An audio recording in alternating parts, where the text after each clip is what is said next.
Hello dear friends, आप सभी का वेलकम है आपके अपने YouTube चैनल तनु क्लासेस आर्ट में। दोस्तों, आज की वीडियो में हम लोग करने वाले हैं क्लास 12 पॉलिटिकल साइंस का 8 चैप्टर, जिसका नाम है पर्यावरण और प्राकृतिक संसाधन। उसी का दोस्तों आज की वीडियो में हम लोग important and selected objective question को करेंगे। दोस्तों, इस वीडियो में हम लोग सिर्फ वही क्वेश्चन को करेंगे जो कि आपके एग्जाम में पूछे जा चुके हैं या फिर दोस्तों पूछने का 100% चांस है। ठीक है, आपको क्या करना है, एक एक क्वेश्चन को देखना और फटाफट सभी क्वेश्चन का कमेंट पर आंसर करना है। जो भी क्वेश्चन आपसे नहीं बने प्लीज उसको नोट करना है। इससे पहले दोस्तों इस चैप्टर का पूरा थ्योरी जो है वो पढ़ा दिया गया है, पूरा एक्सप्लेनेशन करा दिया गया है। जो भी बच्चे उसको नहीं देखे हैं प्लीज उसको भी देख लीजिएगा। उस वीडियो का लिंक जो है आपको चैनल का प्लेलिस्ट पे मिल जाएगा या फिर इस वीडियो के नीचे डिस्क्रिप्शन में उस वीडियो का लिंक मिल जाएगा। ठीक है, पार्ट 1 पार्ट 2 करके ये चैप्टर का जो है 2 थ्योरी वाला वीडियो बना है, उसको देखने के बाद ही इस ऑब्जेक्टिव क्वेश्चन को कीजिएगा। तो चलिए पहला क्वेश्चन देखिए, आपकी स्क्रीन पर आ चुका है। निम्नलिखित में से कौन एक पर्यावरणविद नहीं है? क्वेश्चन क्या पूछ रहा है कि निम्न में से कौन एक पर्यावरणविद नहीं है। यह भी क्वेश्चन देखिए आपका हाल ही में पूछा हुआ क्वेश्चन है। सुनीता नारायण, मेधा पाटकर या फिर आर.के. पचौरी या फिर अरविंद केजरीवाल। इसका यहाँ पर जो करेक्ट आंसर हो जाएगा बिल्कुल आपका हो जाएगा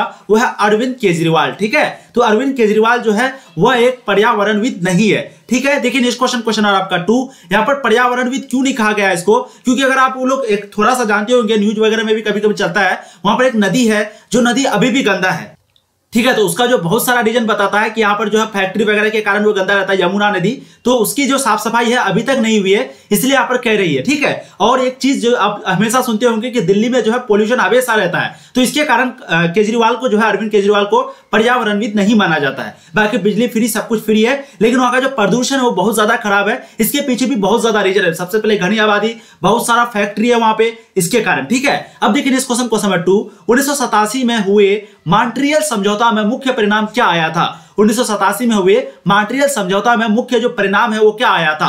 यहां पर जिसका करेक्ट आंसर हो जाएगा बिल्कुल आपका हो जाएगा वर्ष 2000 तक सीएफसी पर पूर्ण प्रतिबंध। तो 1987 में मॉन्ट्रियल समझौता में एक यहां पर परिणाम हुआ था कि वर्ष 2000 तक जो है सीएफसी यानी कि क्लोरोफ्लोरोकार्बन जो है उस पर पूर्ण रूप से प्रतिबंध हो जाएगा, ये उसका परिणाम हुआ था। देखिए इस क्वेश्चन को नंबर 3, पर्यावरण सुरक्षा से संबंध पृथ्वी सम्मेलन कब हुआ था? 1990 में, 1991 में, 1992 में, 1995 में। सबसे पहले आप लोग बताएंगे पृथ्वी सम्मेलन कहां हुआ था, तो इसको जो है रियो सम्मेलन भी बोला जाता है। इजराइल की एक जगह जिसका नाम है रियो, ठीक है, वहीं पे जो है पृथ्वी सम्मेलन हुआ था, इसको रियो सम्मेलन भी बोला जाता है। ये कब हुआ था? तो इसका जो है करेक्ट आंसर हो जाएगा बिल्कुल आपका हो जाएगा 1992 में। ठीक है, तो पर्यावरण सुरक्षा से संबंधित पृथ्वी सम्मेलन कब हुआ था? 1992 में हुआ था। इसको दूसरा नाम जो है रियो सम्मेलन है। ये कहां पर हुआ था? इजराइल की एक जगह जिसका नाम था रियो, इसीलिए इसका नाम रियो पड़ा। ठीक है, देखिए इस क्वेश्चन को नंबर 4, क्योटो प्रोटोकॉल 1997 का संबंध निम्नलिखित में से किससे है?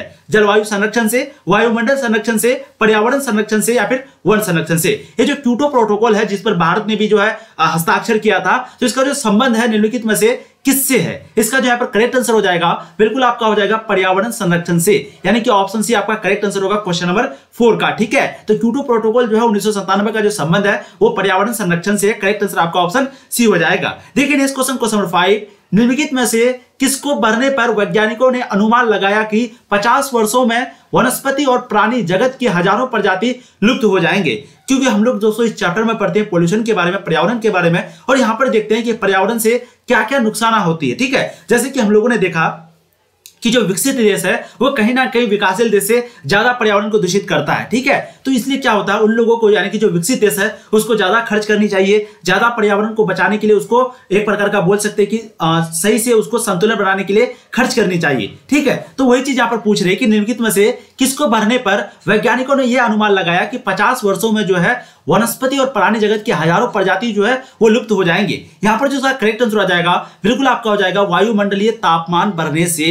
5 का राइट आंसर आपका ऑप्शन बी हो जाएगा, यानी कि वायुमंडलीय टेम्परेचर बढ़ने से जो है सभी प्रजाति यानी कि लगभग वनस्पति और प्राणी जगत की हजारों प्रजाति जो है वो क्या हो जाएंगे? बर्बाद हो जाएंगे, लुप्त हो जाएंगे, खत्म हो जाएंगे। देखिए इस क्वेश्चन नंबर 6, ओजोन परत। ओजोन परत, ठीक है, ओजोन परत पृथ्वी के धरातल से कितनी ऊंचाई तक पाया जाता है? कितनी ऊंचाई तक पृथ्वी के धरातल से ओजोन पाया जाता है? बहुत ही इंपॉर्टेंट क्वेश्चन है और बिल्कुल इसका करेक्ट आंसर आपका हो जाएगा 20 से लेकर के 80 किलोमीटर तक, यानी कि ऑप्शन सी आपका करेक्ट आंसर होगा क्वेश्चन नंबर 6 का। तो ओजोन परत जो है वो पृथ्वी के धरातल से कितनी ऊंचाई तक पाया जाता है? 20 से लेकर के 80 किलोमीटर तक। ऑप्शन सी 6 का आपका राइट आंसर हो जाएगा। देखिए इस क्वेश्चन आपका 7, ओजोन परत का नुकसान निम्नलिखित में से किस गैस के ज्यादा उत्सर्जन से हो रहा है? Oxygen gas, chlorine gas, hydrogen gas, nitrogen gas. तो ओजोन परत का जो नुकसान है वो निम्न में से किस गैस के ज्यादा उत्सर्जन होने से ये हो रहा है? यहां पर जो इसका करेक्ट आंसर हो जाएगा बिल्कुल 7 का आपका करेक्ट आंसर हो जाएगा वो है क्लोरीन गैस। ठीक है, क्लोरीन गैस यानी कि Cl2,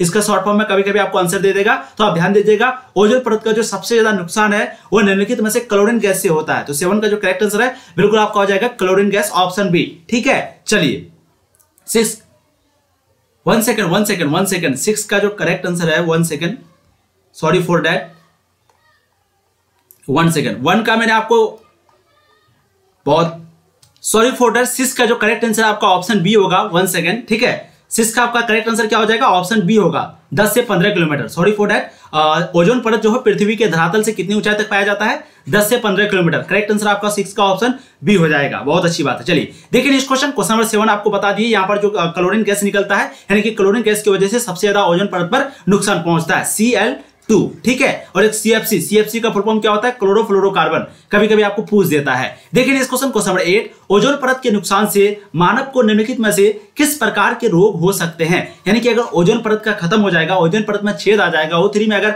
छेद आ जाएगा, तो मनुष्य को, मानव जनजाति को, जीवधारी को निम्नलिखित में से कौन से प्रकार के रोग हो सकते हैं। मस्तिष्क ज्वर रोग, एड्स रोग, त्वचा कैंसर रोग, किडनी संबंधी रोग। तो भाई हम लोग इसका आंसर बिल्कुल आसानी से आप दे सकते हैं, क्योंकि देखिए ओजोन परत हो जाएगा तो कई प्रकार का ओजोन परत जो है वो जमीन से 15 से 20 किलोमीटर है, जैसे कि हम लोग ना 10 से 15 किलोमीटर, ठीक है, सॉरी 10 से 50 किलोमीटर, 10 से 50 किलोमीटर। तो 10 से 50 किलोमीटर जो है ओजोन है ऊपर पृथ्वी के ऊपर, अगर वो छेद हो जाता है तो वहां पर क्या होगा, अलग अलग प्रकार की किरणें जो है वहां पर प्रवेश करने लगेगी, यानी कि एंट्री करने लगेगी, और वो जो किरण होगा वो कई प्रकार की बीमारी को लेके आएगा। जैसे कि आप अफ्रीका के बारे में जानते हैं, वो जो है सबसे ज्यादा सूर्य के करीब है, इसलिए वहां के लोग जो है काला होते हैं, और वहां पर कई तरह के किरण आते हैं, यानी कि सूर्य के किरण, वो किरण में बीमारी होता है, और ये O3 क्या काम करता है, उसको रोक देता है। ठीक है, तो O3 के बर्बाद होने से, नुकसान होने से, खत्म होने से, छेद होने से कई प्रकार के किरण आ जाएंगे, और किरण आकर के हम लोगों का शरीर पर पड़ेगा, और हम लोगों का त्वचा पर पड़ेगा, यानी कि स्किन पर पड़ेगा, और त्वचा कैंसर रोग होगा।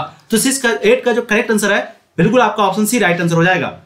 तो चलिए बिल्कुल इसका करेक्ट आंसर आपका क्या हो जाएगा, और यानी कि त्वचा कैंसर रोग। तो ओजोन परत के नुकसान से जो है त्वचा कैंसर रोग हो सकता है। देखिए इस क्वेश्चन नंबर 9, क्योटो प्रोटोकॉल पर भारत जो है कब हस्ताक्षर किया था। क्योटो प्रोटोकॉल पर भारत जो है वो कब हस्ताक्षर किया था, तो इसका जो करेक्ट आंसर यहाँ पर आपका हो जाएगा, जी हाँ, हो जाएगा आपका 2002 ईस्वी में, यानी कि आपका ऑप्शन सी राइट आंसर होगा। ठीक है, 2002 में। तो क्योटो प्रोटोकॉल पर जो है भारत 2002 में हस्ताक्षर किया था। देखिए इस क्वेश्चन नंबर 10, प्रथम विश्व जलवायु सम्मेलन कहां हुआ था, जेनेवा में, वियना में, मॉन्ट्रियल में, क्योटो में। तो प्रथम विश्व जलवायु जो सम्मेलन है वो कहां पर हुआ था, तो इसका जो है करेक्ट आंसर हो जाएगा बिल्कुल आपका हो जाएगा जेनेवा में, ऑप्शन ए। ठीक है, तो क्या हो जाएगा, प्रथम विश्व जलवायु सम्मेलन कहां हुआ था, जेनेवा में। देखिए इस क्वेश्चन नंबर आपका 11, बिहार का शोक किस नदी को कहा जाता है। बिहार का शोक 10th क्लास में भी आप लोग पढ़े होंगे, कोसी नदी को, गंगा नदी को, फल्गु नदी को, या फिर गंडक नदी को। यहां पर जो इसका करेक्ट आंसर आपका हो जाएगा बिल्कुल हो जाएगा वो है कोसी नदी को, यानी कि ऑप्शन ए। तो बिहार का जो शोक है वो कोसी नदी को कहा जाता है। देखिए इस क्वेश्चन नंबर 12, पृथ्वी के चारों ओर जैव सक्रियता का पतला आवरण क्या कहलाता है। वायुमंडल, महासागर, जैव मंडल, समताप मंडल। तो पृथ्वी के चारों ओर जैव सक्रियता का जो पतला आवरण होता है वो क्या कहलाता है, तो यहां पर जो 12 का करेक्ट आंसर आपका हो जाएगा बिल्कुल हो जाएगा वो है जैव मंडल, यानी कि ऑप्शन सी क्वेश्चन नंबर 12 का। ठीक है, देखिए इस क्वेश्चन को नंबर 13, जल प्रदूषण के जिम्मेदार कारण निम्नलिखित में से कौन है। जल प्रदूषण के जिम्मेदार कारण जो है निम्न में से कौन है। बहुत ही इंपॉर्टेंट क्वेश्चन है, और इसका जो करेक्ट आंसर यहाँ पर आपका होगा बिल्कुल आपका हो जाएगा मृत जानवर, मलमूत्र, कूड़ा करकट नदी तालाबों में डालना। क्वेश्चन पहले क्या पूछ रहा है कि जल प्रदूषण के जो जिम्मेदार है वो कौन है, तो सभी होगा यहाँ पर, क्योंकि मृत जानवर भी होगा, मलमूत्र, कूड़ा करकट भी होगा, नदी तालाब भी होगा, और आयनिक तथा नाभिकीय ऊर्जा के प्रयोग में नदी के पानी का प्रयोग कर पुनः नदी में बहा देना, जैसे कि फैक्ट्री करते हैं, फिर औद्योगिक कारखानों के गंदे पानी नदी में बहा देना। तो ये तीनों, यानी कि तीनों होगा, तो राइट आंसर जो है आपका ऑप्शन डी हो जाएगा क्वेश्चन नंबर 13 का। कभी कभी आपको क्वेश्चन पूछ देगा जल प्रदूषण के कारण क्या है, तो यही कारण आपको लिखना है। ठीक है, इसलिए आप लोग स्क्रीनशॉट ले सकते हैं। देखिए इस क्वेश्चन नंबर 14, अंतरराष्ट्रीय अणु ऊर्जा अभिकरण की स्थापना कब हुई थी। तो अंतरराष्ट्रीय अणु ऊर्जा अभिकरण की जो स्थापना है कब हुई थी। देखिए एक चीज आपको यहाँ पर बता देते हैं, कभी कभी क्या होता है कि ऑप्शन जो आपको पूछता है ना वही आपको शॉर्ट क्वेश्चन में पूछ देता है। तो जैसे कि ये क्वेश्चन पे आपको दिखा है कि जल प्रदूषण के कारण, अगर आपको शॉर्ट क्वेश्चन में पूछ लेता तो आप आराम से आंसर दे सकते थे। ठीक है, इसलिए आप लोग क्या करेंगे, जो भी ऑब्जेक्टिव क्वेश्चन को बनाएंगे, एमसीक्यू को बनाएंगे, उसको ध्यान से देखेंगे, ध्यान से उसको पढ़ते हुए चलेगा, ताकि क्या होगा, कोई भी अगर शॉर्ट क्वेश्चन आपसे पूछेगा ना तो आप आराम से आंसर दे सकते हैं। कभी कभी लॉन्ग क्वेश्चन भी आपका सॉल्व हो सकता है अगर आप ऑब्जेक्टिव को देख लेंगे तो। ठीक है, चलिए देखिए नेक्स्ट क्वेश्चन नंबर 14, अंतरराष्ट्रीय अणु ऊर्जा अभिकरण की स्थापना कब हुई थी। यह भी देखिए आपका हाल ही में 2020 का अनुभव एग्जाम में पूछा हुआ क्वेश्चन है, बिल्कुल इसका यहाँ पर जो करेक्ट आंसर हो जाएगा वो 1957 यानी कि 14 का राइट आंसर ऑप्शन बी हो जाएगा। तो अंतरराष्ट्रीय अणु ऊर्जा अभिकरण की जो स्थापना है वो 1957 में हुई थी। देखिए इस क्वेश्चन नंबर 15, किस कमेटी की रिपोर्ट पर भारत सरकार ने पर्यावरण विभाग स्थापित किया था? बहुत ही ज्यादा इंपॉर्टेंट क्वेश्चन ये भी आपका, कौन सी कमेटी थी जिसकी रिपोर्ट पर भारत सरकार ने पर्यावरण विभाग पर स्थापित किया था? बहुत ही इंपॉर्टेंट, पर्यावरण विभाग स्थापित किया था। तिवारी कमेटी, सिंघवी कमेटी या फिर संथानम कमेटी, स्वर्ण सिंह कमेटी। यहां पर जिसका करेक्ट आंसर हो जाएगा बिल्कुल आपका हो जाएगा स्वर्ण सिंह कमेटी यानी कि ऑप्शन डी। तो इस कमेटी की रिपोर्ट पर यानी कि स्वर्ण सिंह कमेटी की रिपोर्ट पर भारत सरकार ने पर्यावरण विभाग पर पर्यावरण विभाग जो है स्थापित किया था। देखिए इस क्वेश्चन में आपका हो जाएगा 16।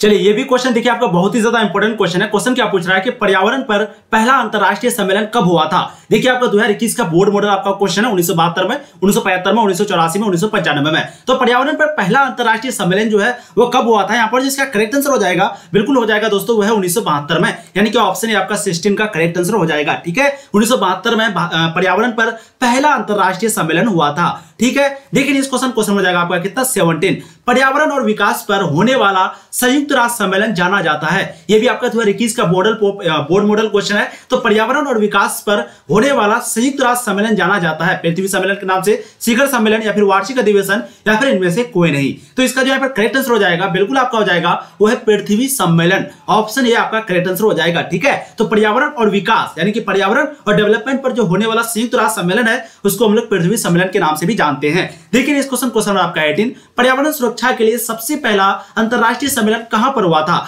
रियो डी जेनेरियो, क्योटो या फिर स्टॉकहोम? एक आपका ऑप्शन यहाँ पर गायब है लेकिन यहाँ पर करेक्ट आंसर आपको बताना है। ठीक है, एक ही है।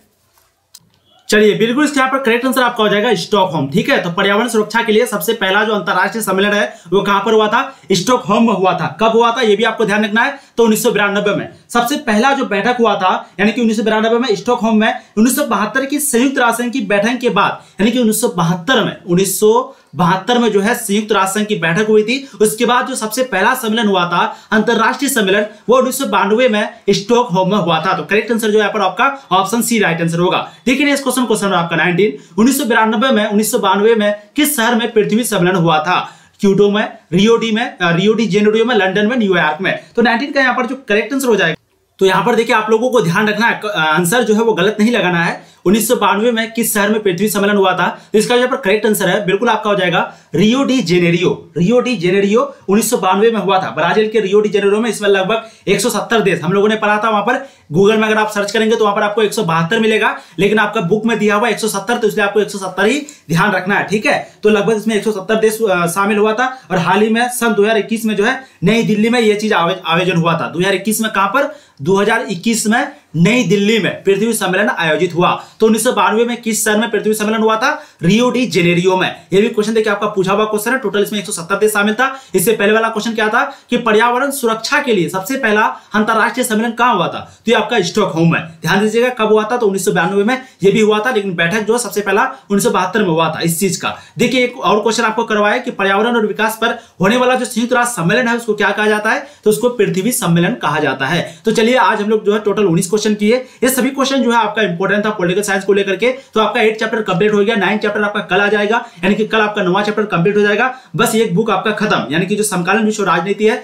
पॉलिटिकल साइंस का पहला किताब है, पहला बुक है, वो आपकी खत्म हो जाएगी। उसके बाद आपका दूसरा बुक बचेगा जिसमें हम लोग 5 चैप्टर ऑलरेडी खत्म कर चुके हैं और आपका 4 चैप्टर बच जाएगा जो कि बहुत ही इंपॉर्टेंट है। तो उसको भी हम लोग बहुत जल्द समाप्त कर देंगे। Thank you for watching the video. इसी तरीके से आप लोग वीडियो को लाइक जरूर कर देंगे अगर अभी तक नहीं किए तो। एक बार जम करके शेयर कर दीजिए अपने सारे दोस्तों को, और चैनल पर पहली बार आए सब्सक्राइब कर दीजिए, क्योंकि यहाँ पर आपको दोस्तों पूर्ण तरीके से बहुत मजे के साथ हम लोग पढ़ाते हैं। Thank you for watching the video. Thank you.